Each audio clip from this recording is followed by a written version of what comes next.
can we talk about... Hey, what's up, AKAPADers? Guys, welcome. Thanks for joining me. It's Sunday. Sunday presentation. You guys remember those sweet old DVD days? Well, this is the special features, the making of Daredevil, not the movie, but the comic book. More or less, the history of the comic book at the time, 2003. And even within this documentary, we have Kevin Smith and Joe Quesada, two of the individuals that brought that character back from the darkness. But we have to talk about bad ideas that happen in some of my comments, these falsehoods, if they will. I've been corrected in my comments that Daredevil and Spider-Man, they didn't jumpstart the superhero movie revolution. It was Blade. Blade did it. Wesley Snipes and good old Whistler boy. Well, let me tell you something. Blade was marketed as a action horror movie. You go through what New Line Cinema said about the movie at the time. They referenced, it was a loosely referenced Marvel comic book adaptation. Blade later became a comic book movie when, well, Marvel Comics redid the character to echo everything in that New Line Cinema movie.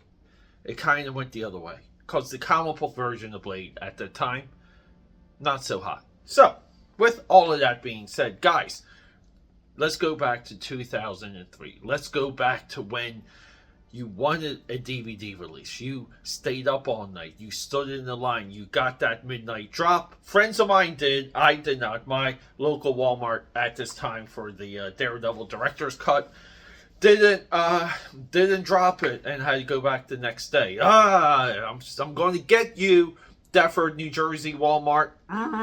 But with all that, guys, this was a time of absolute fun and anticipation. Going into the 2003 Daredevil, and it's weird to me that I have to preface it that way. Guys, you read everything. You've read all the Miller stuff. You've read all of the Kevin Smith stuff. You went into back issue bins. You hunted down material. You, I don't know, learned to love John Romita Jr. You learned to love him during this time because you said, wow, he is consistent, and the nature of his line work is the universe of Daredevil. But we don't really do that now, do we? It's not like Brave New World, Captain America Brave New World. It's not like that spiked Captain America sales. Hell, Daredevil Born Again is didn't even trend on Amazon. Yeah, the place for bucks. What the hell? See, we're spoiled now because we have the internet. But back during this time, if you wanted to know what was in front of your face, you had to read the source material. And this documentary, this DVD special feature, celebrates the people who brought that character to life. Even got David Mack. David Mack's even in this. Guys, big shout out to David Mack. We like him here. Big old flex. Rock and roll. Daredevil 2003 DVD special feature thing that has a bunch of comic book. You guys know. Let's go. Comic books have got a very strange self-esteem issue. Now maybe I ought to start being intense. I hate Miller being more intense than I am. I call my style the deadline style. Whatever comes out on time, that's my style. He's casting a check and I'm sitting there doing the work at 3 in the morning. It was my normal grumble. Hate me, that's fine. Just be passionate. Love me, just be passionate about it. Don't be lukewarm. Don't tell me you want to see other guys. Daredevil has always kind of been the Grateful Dead of comics. So I was on board, from the get-go. But I wanted them to take it seriously, because I took it seriously. Worked out pretty good. 10-year overnight success. That's how it worked, yeah.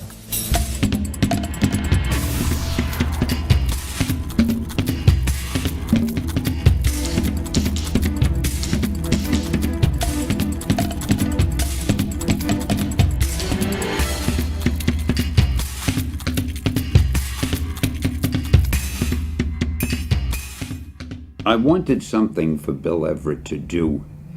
When we first did Daredevil, I said to myself, here's Bill, who had created the Submariner. He's one of the great talents in our business.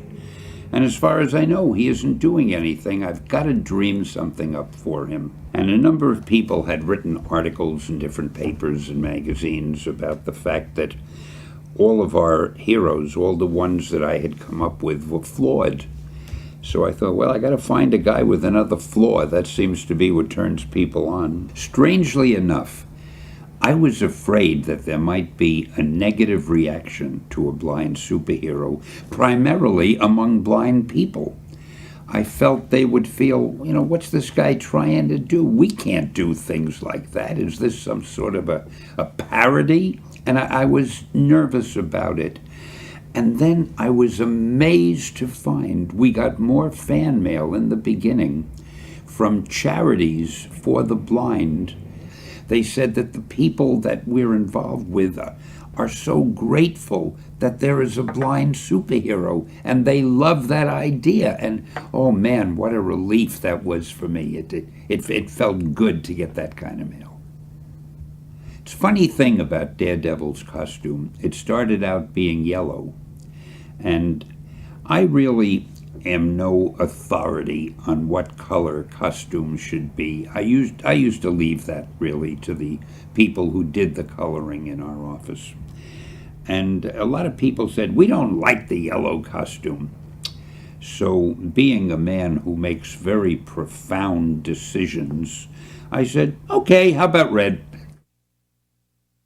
Now that, I hate to disillusion people, but that is the amount of intensive study and thought and research and focus group meetings that we had in determining a color of a costume. People have said to me, did you ever imagine that Daredevil would last for 40 years? In all honesty, I never thought about it with any of our characters, because it's hard to describe, but in the days that we were doing all these superheroes, when we started them, all that we were concerned about was that the books would sell. So we were so involved and occupied with making every issue as good or better than the last, that the thought of what will these be like in 40 years, it never occurred to me, and I doubt that any of the guys was thinking of it at that time. What I always tried to do with Marvel was make it seem like a club, like an inner group that we knew about and the outside world wasn't even aware of. If you read Marvel, you were on the inside, you were hip. And it was sort of an exclusive thing, limited just to Marvel readers. And I tried to talk to the readers as if they were friends, not readers, so that not only, hopefully, did they enjoy the stories, but they enjoyed being part of the Marvel mystique, you might say. And I'm probably making it sound much more profound than it really was, but that's the way I looked at it. I wanted people to be aware of Marvel, and I wanted people to know about the mysticism and the magic and the marvelness of Marvel. And they say if you build a better mousetrap, the world will be the path to your door, but the world will only do that if it knows the mousetrap exists. And I didn't want us to be doing these books in a vacuum, because, comic books had no advertising budget, no promotion. There were no ads on television, on the radio, in newspapers. You just printed your comic book and it was out there. And I was sort of like Joan of Arc. I was on a crusade, a mission, to let the world know about the marvelous world of Marvel. So in that sense, I guess I was a little bit of a huckster.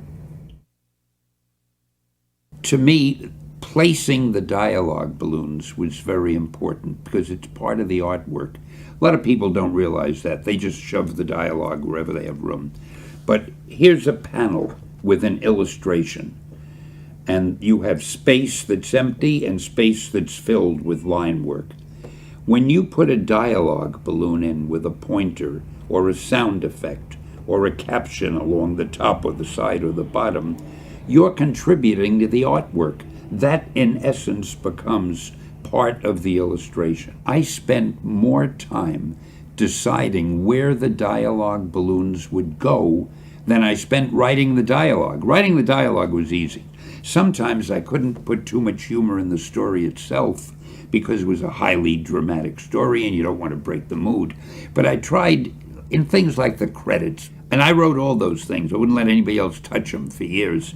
Every credit was different than the one before, and I think I had more fun dreaming up those little gags for all the credits than anything else that I did, because I love writing humor. One thing I tried to do was always use a normal vocabulary in our stories. If I wanted to use a word like cataclysmic, or any word that belonged, I would. And it occurred to me that if kids were interested in a story and they came across a word that they didn't understand, they would learn what it meant just through its use in the sentence, by osmosis, so to speak. Or if they had to go to the dictionary and look it up, that's not the worst thing that could happen. I was one of the luckiest guys in the world because I worked with the most talented artists you could ever find anywhere. Colan, Romita, Bill Everett, Wally Wood. I don't think I worked with Frank Miller. I think he came along after I left. And that's a lasting regret of mine, because he too is wonderful. But we at Marvel were indeed fortunate. We had the best artists. I would give them just a notion of a plot, and they went off and running, and they would illustrate it. And it was a great working arrangement.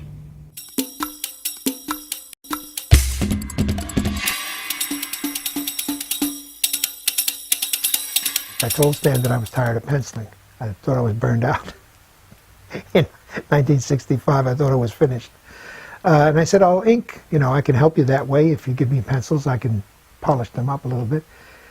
So first thing he did was pull out a Daredevil assignment and said, could I help him out in an emergency? And I was a sap my whole life. I was what I call a good soldier. And I said, sure, if you need help, I'll help you out with that. Fully expecting I'll go back to inking after I finish this one Daredevil story. Of course, that lasted 6 months, I think. I did Daredevil, and I started to like it, thanks to Jack Kirby's indoctrination with breakdowns. This is the original black and white art, penciled by me, written by Stan Lee, and then inked by me. This is the first splash I did in Daredevil. When I brought in that pencil, Stan accepted this splash, but the pages immediately following it were a little bit quiet and slow moving. So Jack Kirby was called and inducted into the sequence. Stan Lee had elevated the art of communicating with the readers on a page called the bullpen page. He was apologizing, if you read it, for the slowness of the start. But just wait till you get to page 3. That's where Jack Kirby took over. This is the Jack Kirby influence. In other words, instead of taking his clothes off and neatly folding them and putting them on a rack, he takes his clothes off, he quickly gets dressed, he prepares, and he leaps out the window without even looking. And he just hopes he's going to find a flagpole or something to land on. Almost immediately, after seeing the way he paced it, how nothing is slow moving, everything is quick, bang, bang, bang, I caught on almost immediately. Stan didn't have enough time to script all of these things in advance, otherwise he would have. So what he did was, he would verbally or quickly dash out a half-a-page plot and send it to the artist. Mostly it was verbal, I think, just for time's sake. And the artist then would decide what to make a splash scene and how to introduce the characters and how to unfold the story, which was, at first, terrified me. But almost immediately, maybe in a month or two, I realized, holy mackerel, this is a much better way to do it. Comics succeeded despite doing it the wrong way. It should have always been done visually. Once we made it a visual medium, two things happened. Every artist had his own approach to storytelling. So you had more variety instead of having a writer's personal approach. Secondly, Stan Lee discovered that after he had the silent drawings, he could now add balloons where he didn't expect to be able to add them. Sound effects could come anywhere he wanted. So he gained freedom. We gained freedom, albeit we gained a lot of time-consuming responsibility, but it also was much more gratifying, and we were able to put our stamp on the thing, and it was wonderful.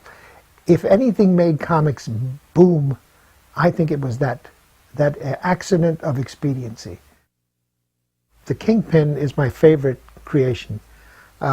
Stan's procedure used to be, he would leave me a little card on my drawing table saying next month the character is going to be called the Kingpin. That's all.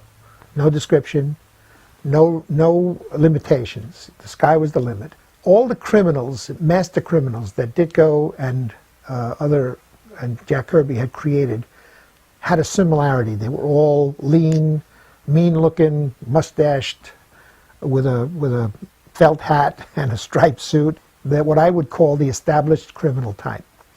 So when he said the Kingpin of crime, I immediately was looking for the most different look that I could. So I fashioned him after a Wall Street tycoon baron type.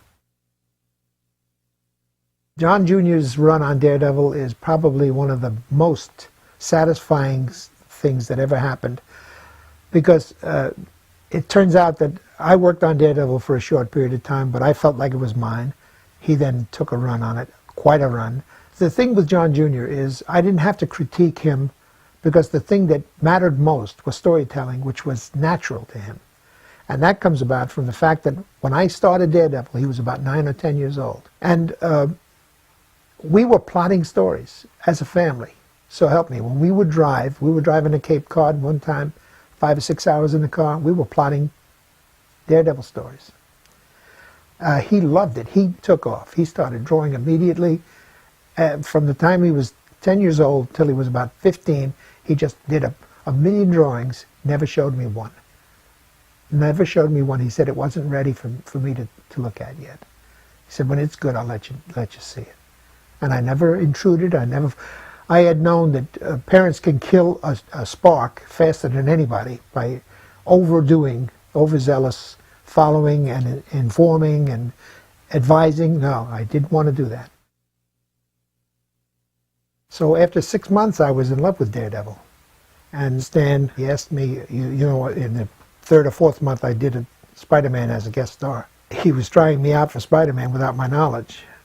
So suddenly he comes to me and said, do you think you could do Spider-Man on a monthly basis? And I said, I guess so, but I like to do Daredevil. And he said, Steve Ditko's leaving Spider-Man, would you mind? And I figured, all right, I'll help him out with this. Again, the sap was there. And I really hoped I could get back to Daredevil. I wanted to, somebody had told me that Daredevil's sales had improved while I was on it. And I was feeling great. I was saying, hey, wouldn't it be nice if I could move Daredevil up to be one of the top sellers? But I never had a chance to find out. So that run on Daredevil was like a blissful period of 6 months that I enjoyed myself tremendously. I loved that character. I still to this day think Daredevil's the best character Marvel has.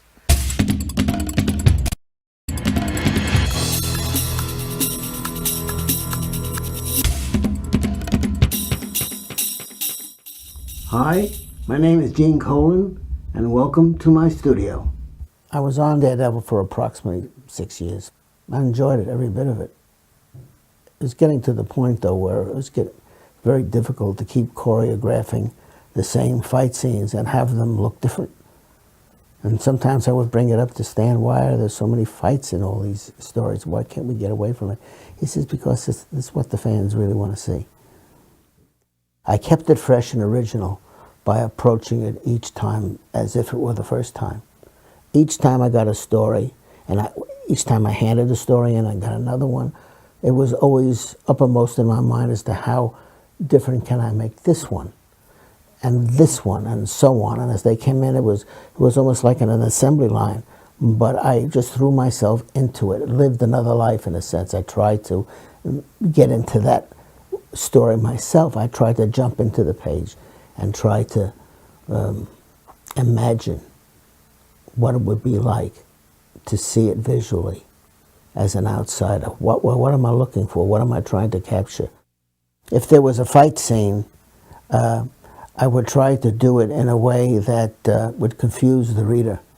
Because in real life, very often you don't see the details. You just see action, and you don't see things flying much else but arms and legs and people sailing over tables, but you don't see the details. And very often it's done in a dark room where you can even see less. But it's exciting. It's more dramatic that way. It keeps the viewer on edge. I wanted the story to be sort of mystifying and sinister. I was working for the older crowd, and I probably didn't know it. I was really working for myself. I had such a good time doing what I wanted to do and telling the story the way I wanted to tell it. I didn't want to tell it the simplest way.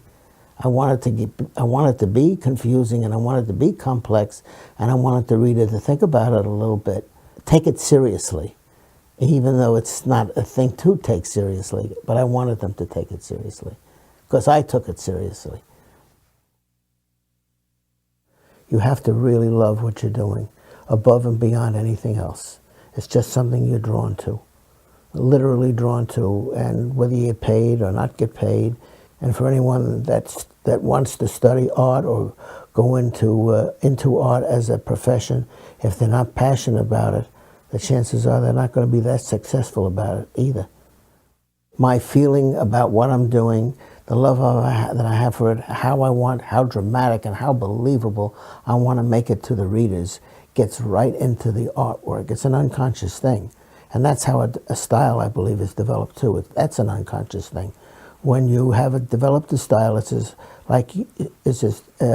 recognizable as your handwriting. Same thing. But to be successful in art or any other field, you have to really love it and be totally devoted to it. Unfortunately, especially in my business, a family life is missed. It's a sad thing, but you're not really with your family that much. You're married to your art. And I have some regrets about that. And there's nothing I can do about it. I did the best that I could, but my art seemed to come ahead of everything. Maybe that's what makes for the artist. And it meant nothing to me to stay up until, say, 3 or 4 in the morning to complete what I had to complete until it was right. Artists are very self-centered people. They love what they do to the exclusion of just about everything else. They kind of live in a bubble, at least the comic book artists do. I can't continue the same pace. I'm 76 now, and I just can't keep up with it. I don't have that kind of energy, but I still do it. I love doing it, and whenever I can, I do. But I'm trying to make up for the things that I didn't do also. I pay a little more attention to my children, certainly to my wife, who is 75% of the reason I'm still here. I'm very grateful to them.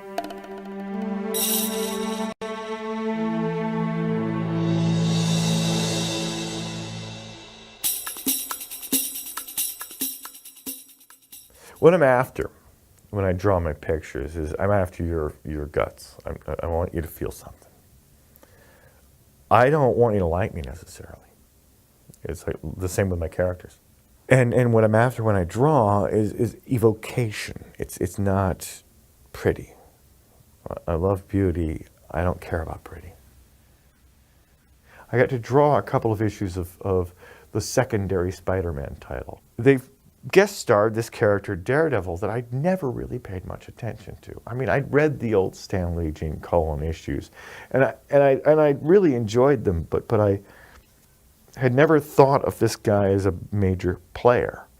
And this guy, Daredevil, I kind of dug him because, well, how many superheroes are known for what they can't do? I mean, Superman can fly and lift up buildings and all of that. Batman's ridiculously smart and he's got all the technology in the world, and Spider-Man can spin webs and swing across buildings. Daredevil, he's blind. He can't see. That's his distinguishing feature. I fell in love. This guy was perfect. He could be the perfect hard-boiled superhero. Along the way, I decided he had to be a Catholic because only a Catholic could be a vigilante and an attorney at the same time. So I think religion and politics both have a very profound relation to comics, because cartooning is taking reality and making it more so. It's like Hitchcock said about melodrama, is reality with all the boring parts taken out. There was a lot of ruckus when I was working on Daredevil as it found its voice, because the violence was so harsh, and because people were getting cut up. Mostly it was the harshness of it, the way that had a strong reaction from people, because it was as if I brought whiskey into a playground or something. In comics, in comic books, in superhero comics, people have wasted an awful lot of creative energy and hard work looking for kids who aren't there. The audience who read Daredevil was not juvenile. They weren't. And I got this character who'd been pretty, I mean, I think even the most generous people would call it a grade B character. He was the poor man's Spider-Man. And everybody knew that.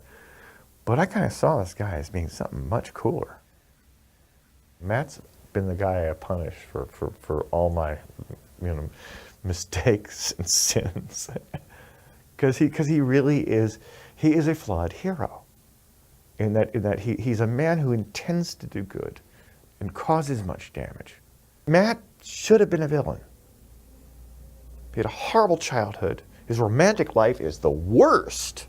Oh, sure, the girls look great, but they end up dead or killing him or something. But somehow this guy redeems himself and moves ahead. He just doesn't give up. He's just like his dad.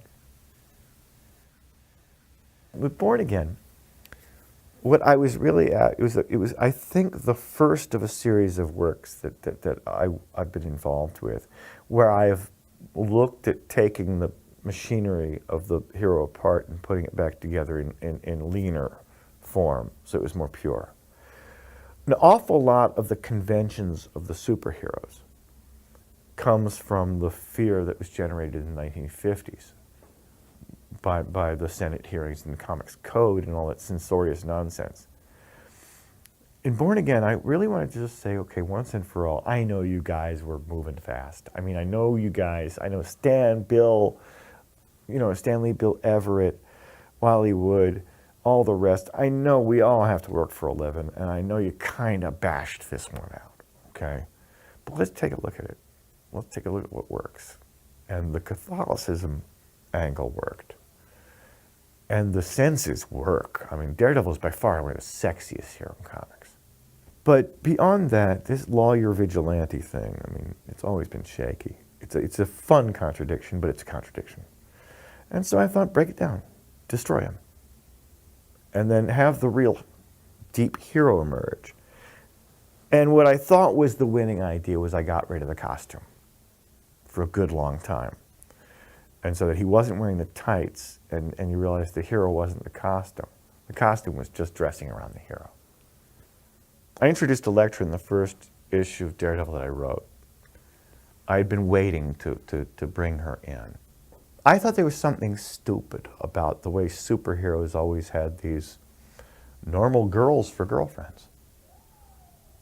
Why? I mean, why would there be a Lois Lane to Superman? Why wouldn't he be running around with Wonder Woman? I mean, she can match him. Why wouldn't these people be operatic in their romance the way they are in their combat? I mean, is there anything more insipid than seeing some superhero in a love scene and all of a sudden he's just another guy who looks like us in a bed naked? No, these people bring down buildings with their passion. That's what they do with their fights. And Daredevil needed a romance that was worthy of him, of his passion and his physicality. And Elektra is such a good Greek myth from the house of Atreus. Agamemnon is her dad and is a vengeful force.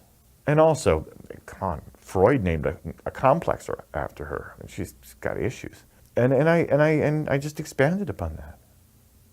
And also, I mean, it was just an exploration of what I guess superhero sex would be like.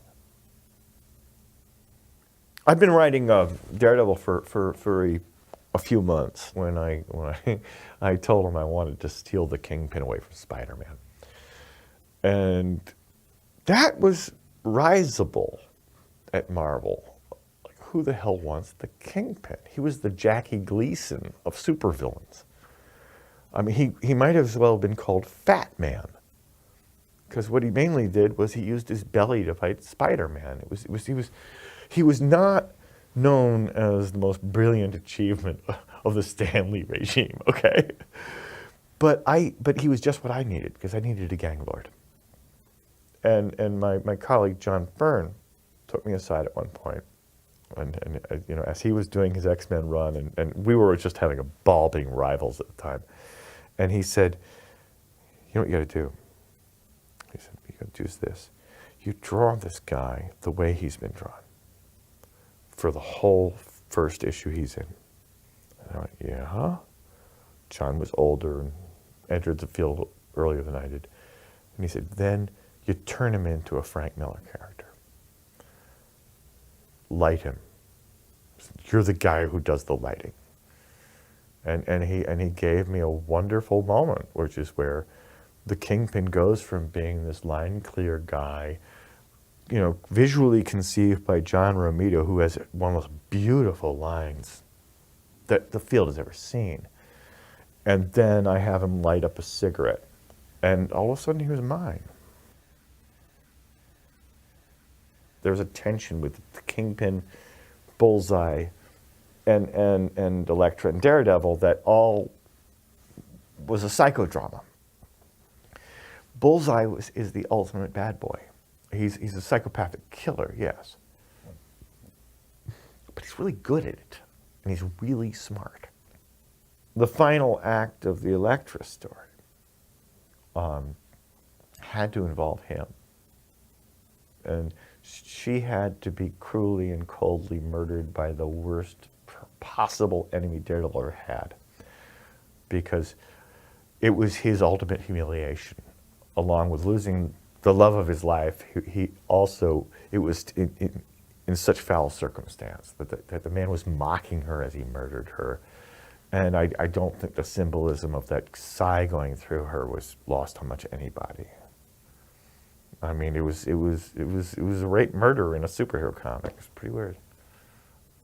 To this day, I'm still surprised that Marvel was able to just say, okay. And in comics, you can't waste time. Comics exist in time. The reader is moving through time. It's not gallery work.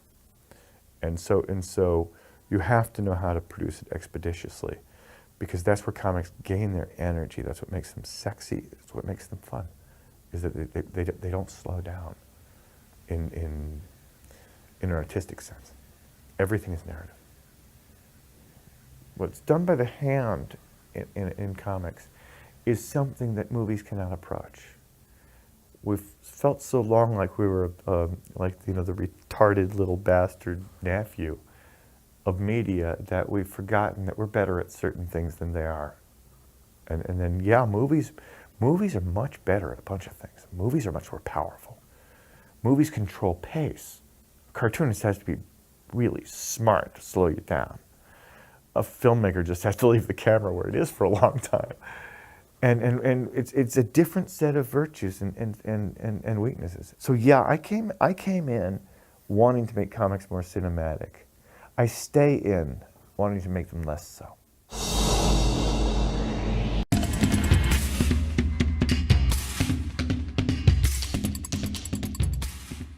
I first became the artist on Daredevil because I had gotten either kicked off or I quit the X-Men.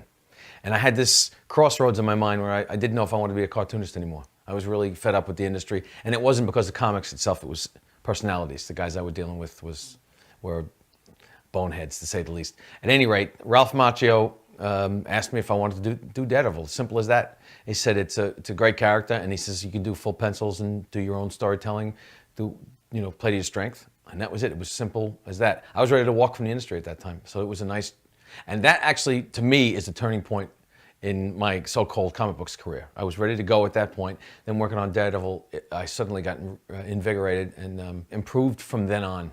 And I think it's got to do with the character. It's a very graceful character, as opposed, it's the opposite of Spider-Man, who's awkward and gawky.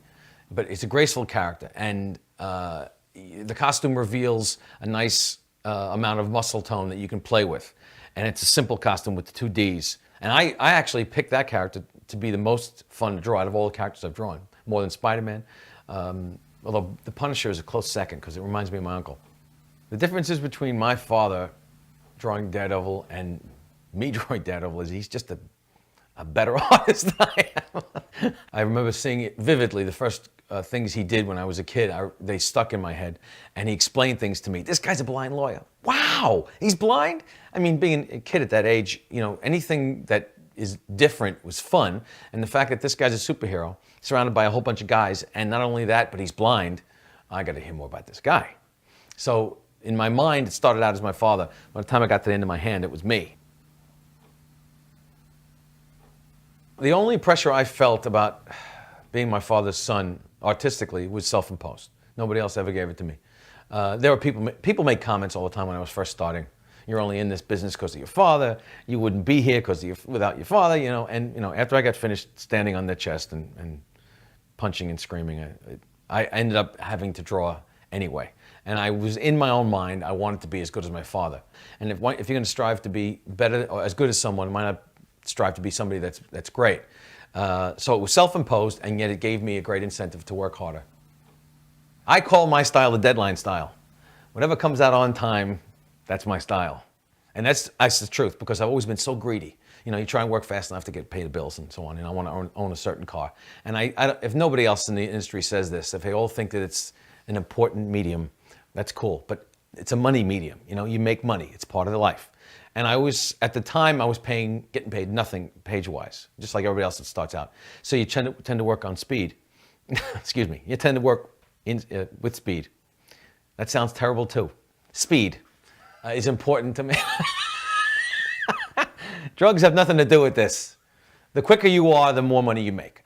So I only developed a style as far as how quickly I could work. Whatever came out, that's all I was conscious of. I was never copying anybody else. I was trying to emulate my father, but that was impossible.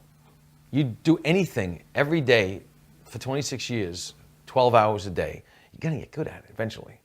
If there was a change in the way my artwork looked, it wasn't an effort. It just happened. And I hear that I have blocky-looking characters and bulky-looking characters.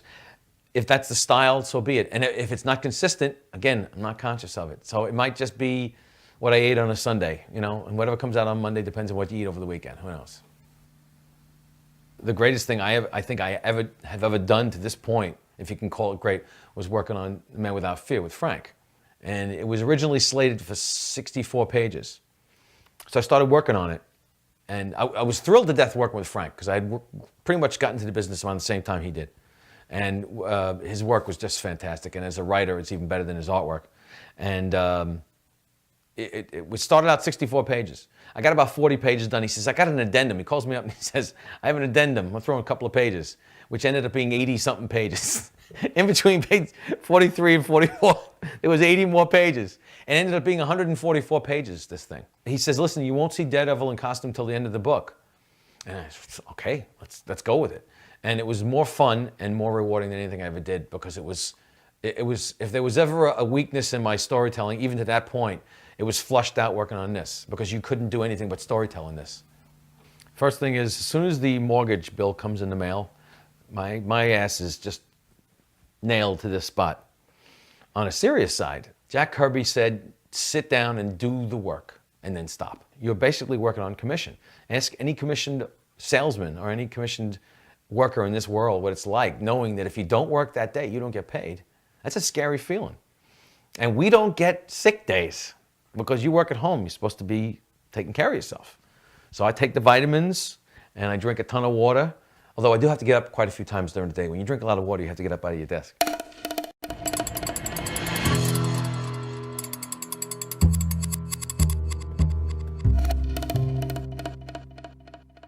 When I break down a story, I look at a story as music. There was a scene in my Daredevil run with Kevin Smith. I believe it was after Karen Page sort of met her terrible demise, where Daredevil for a second really contemplated suicide.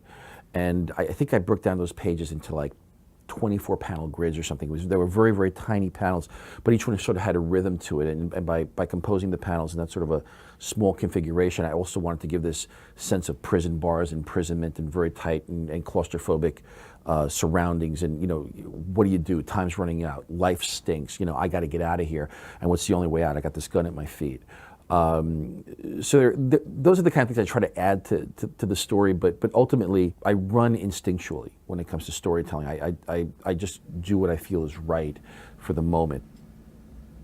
My working relationship with Kevin Smith was probably one of the, I think to this day, it is the best collaboration I ever had with anybody. When Kevin was first approached by us to do this, he immediately said, yeah, it sounds like a great idea. And we were all gung-ho, and then it was like, the days were passing, and we weren't getting the scripts from Kevin. Kevin, where are the scripts? And, it took a call finally from my business partner at that time, Jimmy Palmiotti, to Kevin to say, dude, what the hell's wrong with you? Let's get the script and let's do this. And, it took me a couple of months to realize that the fear that Kevin was feeling. What if he writes a clunker, and people are going to perceive it in a multitude of terribly, horrifically negative ways. The movie industry is going to say, oh, look, he couldn't play in that little sandbox. And the people in the little sandbox are going to be like, oh, look at this big guy. He just couldn't cut it in our world. And the first story, the first issue of Daredevil that he wrote it in screenplay format. I just said, dude, just write it. Let me break it down for you. By about issue 4 and issue 5, Kevin nailed it. Karen Page's death, that was... That was a really interesting moment because Kevin and I had discussed having that happen. At this point, the Karen Page character had been through so much stuff. I mean, anybody who's familiar with Frank Miller's run, and I'm not going to spoil it for anybody, but you can tell that character has been run through the mill. She will never be embraced by mothers of America. So we felt, the character was sort of damaged to begin with. And we really wanted to have, there was a very poignant scene in Kevin's story where Karen's death could be very, very important to the ongoing saga of Daredevil. It had to be a big secret. And we knew that if we went out there and said there's a major death in Daredevil number 5, our sales would have gone through the roof. But we just said, you know what? Let's give the fans a real surprise. Let's not advertise this ahead of time. Let's just throw it out there and see what happens. So that was the first thing. It was going to be a big surprise, and we kept it a secret all the way until the book finally saw print. And number 2, we wanted it to be significant. So she had to die in a way that dead is dead. She's not coming back. Karen Page is not coming back to the Daredevil universe. And to this day, it's been pretty much upheld because of the fact that it was a significant death in the Marvel Universe. See, there was Jimmy, there was myself, there was Ralph, there was Kevin, and Jimmy's girlfriend, Amanda Connor, who's also an artist, all contributed ideas at that point to make this scene. So it took about 5 people to sort of throw in little ideas here and there, and then Kevin took all that stuff and sewed it together into this incredible scene.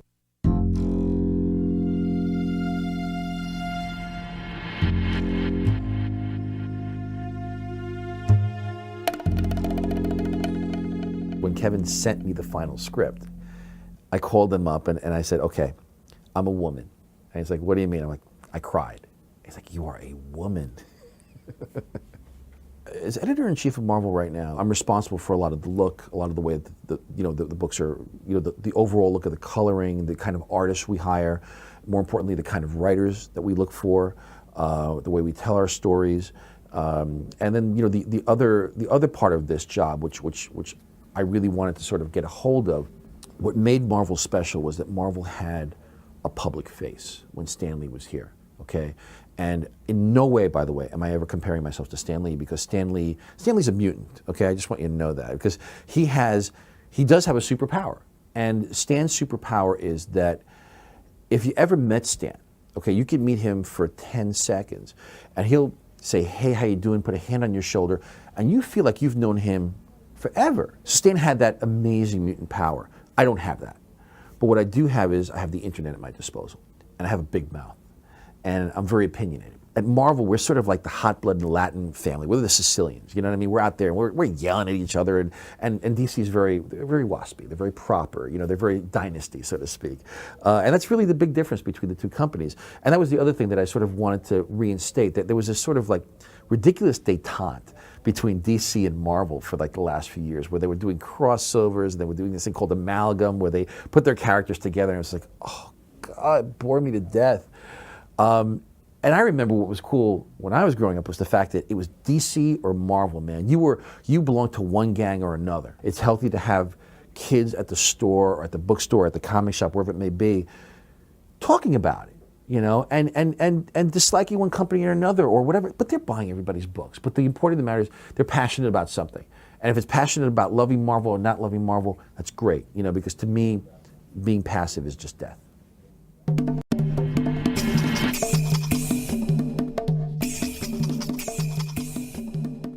Brian Bendis scripted the Daredevil story that I painted with him. And what I'll try to do is I'll try to make it so that it is indistinguishable, the writing from the drawing. So it's almost, in my mind, I have to make it so that I almost don't draw distinctions from where one starts and another one begins, even with the lettering. You know, the lettering is a part of the art, you know, the type is part of the image, and the image tells the story. And that's the unique thing about comic books, is they're this fantastic hybrid medium. This is the old Royal typewriter that you saw Ben Urich use in the Daredevil story that I drew with Bendis writing.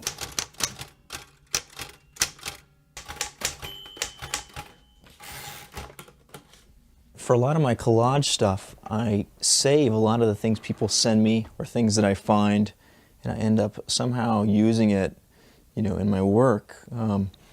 People send me a lot of things. I get a lot of, this is where I keep all the fan mail. You know, people send little boxes. This is, sometimes I'll paint something large, and then I'll reduce it and put it on a transparency, and then I can sort of collage it together with some other things. Try to make a nice contrast between how much is very specifically rendered and what's realistic, with the contrast of, you know, what's a little bit more ambiguous and abstract.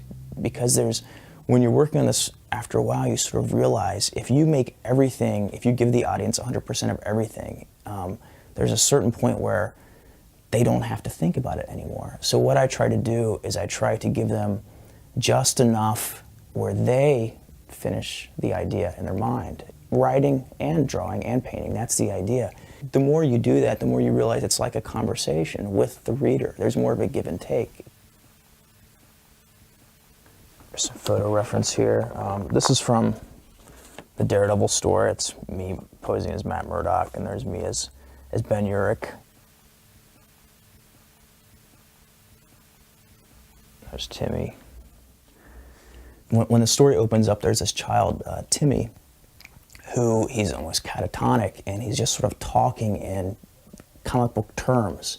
Obviously something has happened in reality that he's not comfortable with, and so his only way of sort of handling it and being comfortable in it is talking about it and relating to the world as if he's a comic book hero.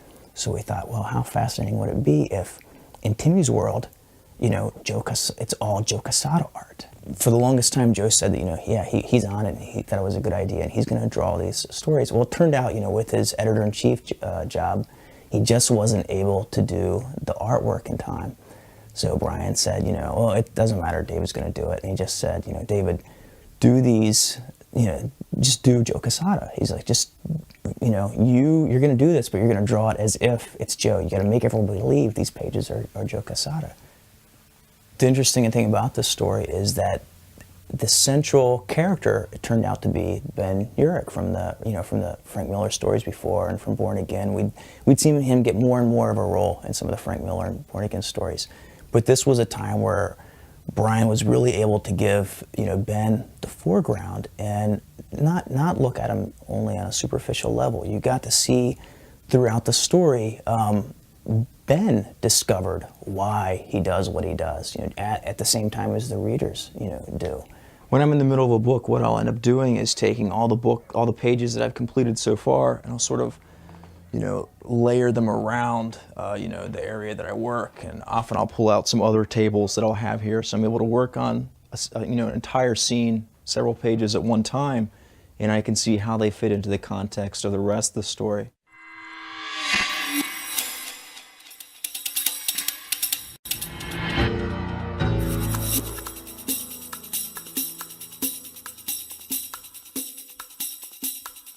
Frank Miller was on Daredevil around the time I was at my most formative and most impressionable age. He was just developing the cinematic style, and I was at this age where I was like craving just that thing. I was looking to be moved by comic art, and you know, I'm coming from a world of George Perez and these other very mainstream but very stylized artists, and Miller's stuff was rougher and angrier, and it was an emotion I wasn't used to getting from a comic book. The issue where Elektra died, 181, which is, you know, probably the best crafted issue, and also there's something that's very hard to do for us comic creators today, which is really keep the element of surprise. Then we were just turning the page, and I'm like, oh my God, she's dead, and I care, you know, and she's really dead. So it was violent, and it was disturbing, and I remember being shocked. I remember you throw it across the room, like, oh my God, I have to sit down. So, yeah, so those are very influential. And that feeling, that Daredevil 181, is what every single comic creator of my generation aspires to do. There's not any process to making a comic book that's the right way to make a comic. It's not screenwriting, and it's not poetry, and it's not narrative writing, and it's not pen and ink, and it's not photographs, it's not painting. It's all of these things. All of these things can make a comic. Anything that produces a sequential images that tells a story is how to make a comic. And anything you can do to visually or narratively express yourself makes a comic. So always put your character in the place they least like to be. So anytime I start an issue, I'm like, all right, where's the thing that, where's the place that Daredevil would least like to be? What's the biggest fear? And that's how we started this whole run that we're on right now, where Daredevil's been outed by the tabloids, because it just seemed to me that Daredevil had been very sloppy with his secret identity. People had read the comic book over the years, even way back in Miller's years. Every time any girl made Google Eyes at Matt, he'd end up telling them he was Daredevil, and it was kind of to the point where it was funny, and then Kingpin found out he was Daredevil, and Foggy knew he was Daredevil, and every girl every year, you know, everyone knew he was Daredevil, and no one was really doing anything about it. Even the Kingpin was going, well, now I got him where I want him. Meanwhile, I never did anything. And the world's so much more complicated than it was in the 60s. How hard would it be to keep a secret identity? Even think about that. You know, how hard, and you can't, everything a celebrity does, and we all know those tabloid stories are true, everything they do, we find out about everything. There's videotape of everyone doing everything to anybody, right? So I go, here's the story of a modern society superhero. Let's really tell it and see how he deals with it. Let's see where Matt's character is.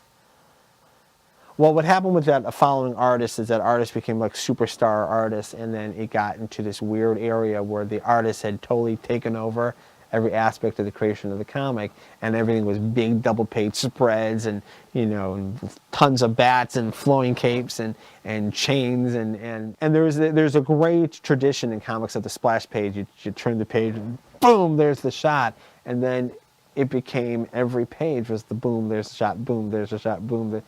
There's no story. It was just, and no matter how great the drawing is, if the comic is only about that drawing, it's a very shallow experience. You know, I was actually working in a comic store during this period. I was in college, and I was working in a comic store, and people come up and not remember if they bought a particular issue, and it was like $5 an issue, and they'd be like, did I buy this? I'm like, wow, if I took $5 out of you and slapped you, you'd remember. You know, so, and they're not having any kind of experience. They're not, not a real experience. What we're in now is very writer oriented, and what you get there is, from the most basic level, what's attracting to the comic book is an idea or a series of ideas, and that's so much more captivating than a pinup.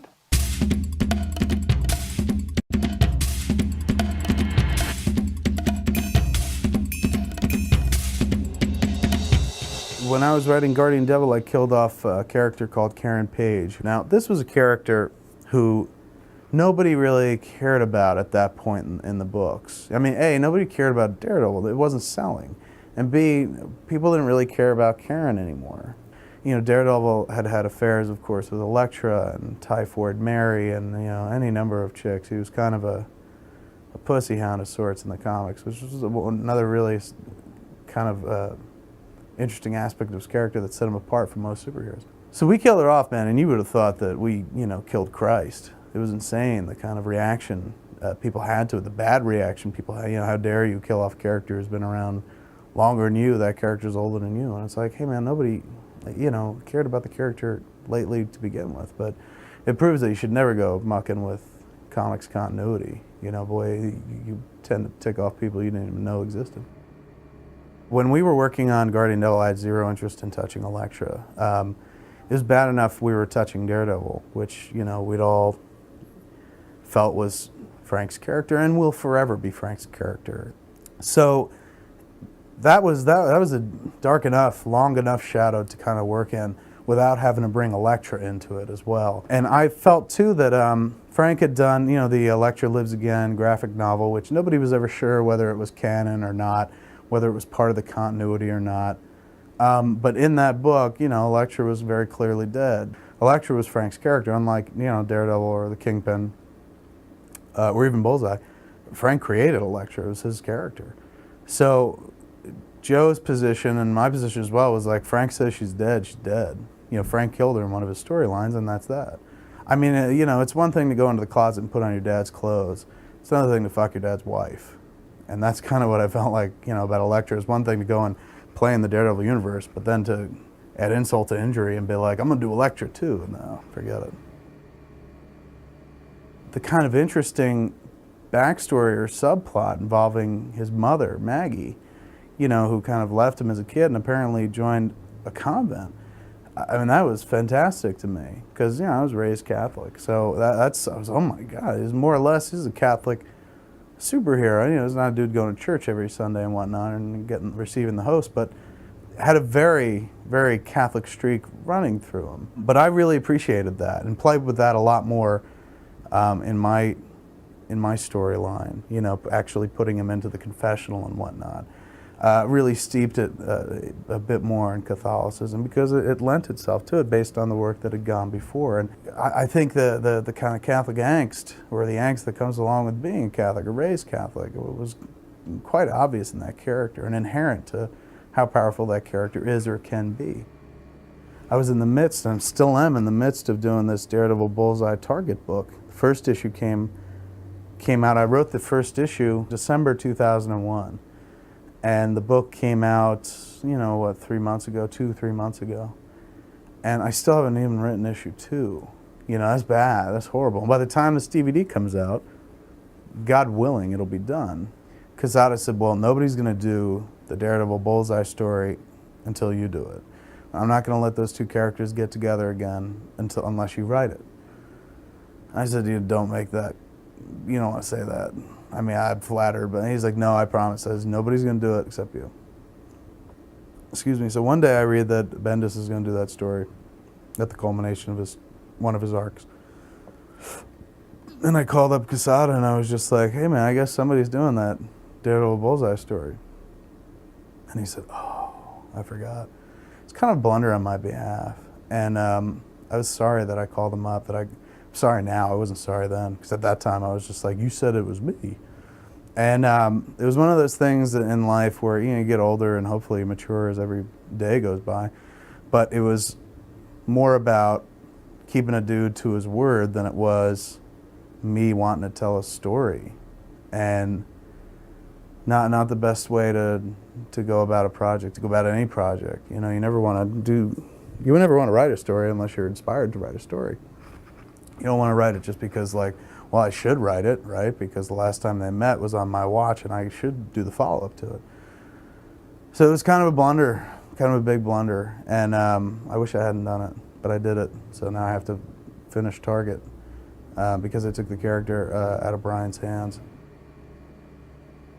But the thing that you really can't get across to a non-comic book reader or to the general public is what a fascinating and kind of layered character Daredevil is, and that's based on his internal monologues that the book has usually been famous for. What goes on in his head, the flaws.